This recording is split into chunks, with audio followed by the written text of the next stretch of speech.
The rise of consumer hyper-awareness is one of the key topics here at the F5 conference in Johannesburg.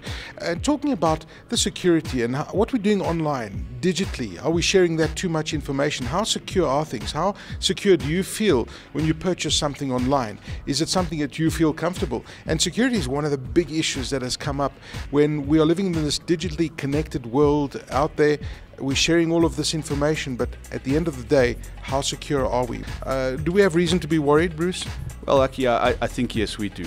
As far as enterprises are concerned, I think that things have changed so much in the corporate world and also in the consumer world that our businesses are forced to become different. We're forced to adapt to different things, different changing environments. We're forced to commerce enable our businesses so that our consumers can consume our product in different ways. As soon as that begins to happen, and these changes in the way we deliver our products and our services, I think those changes would require a new kind of security. They would require a reconsideration of how we've always believed we were so protected. So to be worried is one thing. As we know, hacks and vulnerabilities exist all the time. I think we should understand the new business opportunities that we have and start to engage with security professionals to understand how we can secure and protect the new products and services that we're able to offer now. How secure are we out there? And F5 is an interesting organization. I mean, you secure, 48 of the top 50 Fortune 50 companies. Yeah. So it's a huge focus on security and also trust as well.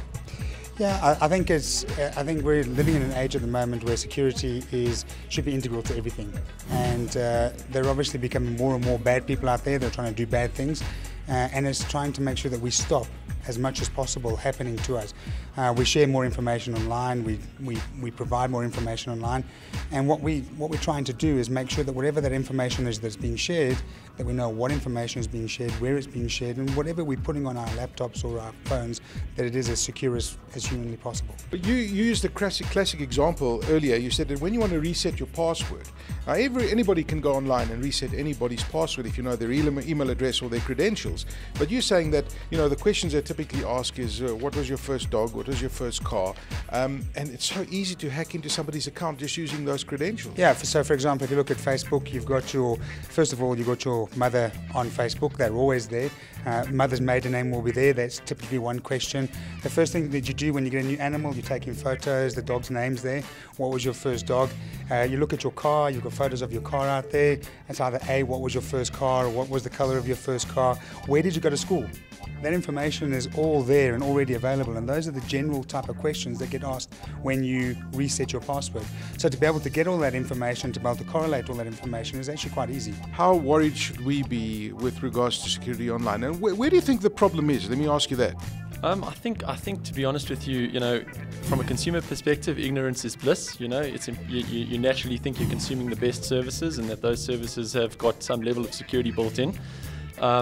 In a lot of instances they do, but in the background where your data is being physically stored and how it's been backed up and how it's been shared and how it's been consumed within a lot of organizations brings about concern. Security sort of extends beyond that consumer level. It's a mile wide, it's an inch deep, it's something that you need to actually take careful consideration of, as an enterprise. And I think big enterprises they've got a corporate responsibility to their consumers, ensuring that their security and well-being is taken care of. So Scott, let me ask you this question. As a consumer, I consume Facebook, I use Twitter, I buy stuff online. What are the do's and don'ts? What advice can you give your average consumer to do and not do online to be secure? Well, I think there was an article I read about metadata not being able to be secured. Just be careful what you put out there. Data about data, bits and pieces of, whatever Google reveals in its search engine about you, just be cognizant of the fact that there is information that is going to be shared and it's going to be on the internet for a very long time. So take care and don't do or don't put things up there that could compromise your well-being in 10, 20 years' time. Well, there you go. I mean, interesting stuff indeed. But the point is here is that we're living in this digitally connected world that we don't know what's out there. We don't know if those hackers are coming at us. And there needs to be a great deal of trust out there. But is there enough trust? Are enterprises doing enough to secure consumers like you and I? When we're sharing our data, when you're using those loyalty programs, how do we know where that information is going? Where is it going? Who has access to that information? How much do they know about us? This is the digitally connected world that we are living in today.